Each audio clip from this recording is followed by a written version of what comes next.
ఉప ముఖ్యమంత్రి ఇచ్చి బర్తరఫ్ చేసిండు. అట్లాంటి పరిస్థితుల్లో శ్రీమతి సోనియా గాంధీ గారు శ్రీ మల్లికార్జున్ ఖర్గే గారిని జాతీయ అధ్యక్షుని చేసింది అధ్యక్ష. శ్రీమతి సోనియా గాంధీ రాహుల్ గాంధీ గారు తమర్ని స్పీకర్గా చేసి ఆ కుర్చీలో కూర్చోబెట్టారు అధ్యక్ష. మీరా కుమార్ గారిని లోక్సభ స్పీకర్గా చేస్తే తెలంగాణ రాష్ట్రం ఇచ్చింది అధ్యక్ష. మీరా కుమారి గారు నేరెళ్లలో దళితులను కరెంటు షాకులు పెట్టి కొట్టించి సంసార జీవితానికి పనికి రాకుండా హింసిస్తే పరామర్శించడానికి మీరా కుమార్ గారు వస్తే ఎయిర్పోర్టుల్ని అరెస్ట్ చేసిండ్రు అధ్యక్ష. అది వాళ్ళ నీతి, వాళ్ళ జాతి.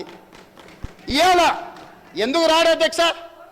మిమ్మల్ని సోనియా గాంధీ గారు, మల్లికార్జున్ ఖర్గే గారు, రాహుల్ గాంధీ గారు స్పీకర్ చేసి అధ్యక్ష స్థానంలో కూర్చోబెడితే మీరు అక్కడ కూర్చుంటే అక్కడ కింద కూర్చోవలసి వస్తుందని మీ ముందల కింద కూర్చోకూడదు అని ఇవాళ సభకు వస్తలేడు అధ్యక్ష. ఏ దళితునైతే ముఖ్యమంత్రిని చేస్తాను దళితులను మోసగించిండో, ఏ దళితుని ఉప ముఖ్యమంత్రిగా చేసి అకారణంగా బర్తరఫ్ చేసిండో, ఇవాళ వాళ్ళను అవమానించిన చంద్రశేఖరరావు మైకులో మాట్లాడాలంటే ఒక దళిత బిడ్డను లేచి అధ్యక్ష నాకు మైక్ ఇవ్వు అని అడుక్కునే పరిస్థితి కాంగ్రెస్ తీసుకొచ్చింది అధ్యక్ష. అది కాంగ్రెస్ గురించి మాట్లాడే అర్హత మీకెక్కడుందని నేను అడుగుతున్నా. కాంగ్రెస్ గురించి మాట్లాడే నీతి, జాతి, సింగిల్ విండో డైరెక్టర్ పోస్టు చంద్రశేఖరరావుకి ఎవరిచ్చారు అధ్యక్ష? కాంగ్రెస్ పార్టీ ఇచ్చింది. కాంగ్రెస్ సింగిల్ విండో డైరెక్టర్ ఇస్తే ఓడిపోయింది అధ్యక్ష. ఓడిపోయినా కూడా సింగిల్ విండో చైర్మన్ చేసిన మదన్ మోహన్ గారు. కాంగ్రెస్ రాజకీయ జీవితం పెట్టిందే వాళ్ళ కాంగ్రెస్. హరీష్ రావు గారు ఏముండే అధ్యక్ష? వార్డు మెంబర్ ఉండేనా? మీరు ఉన్నారు కదా ఆ రోజు ఎమ్మెల్యేగా.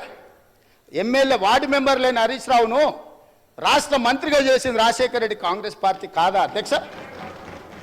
ఇంతకంటే హీనమైన చరిత్ర ఎవరికైనా ఉంటుందా అధ్యక్ష?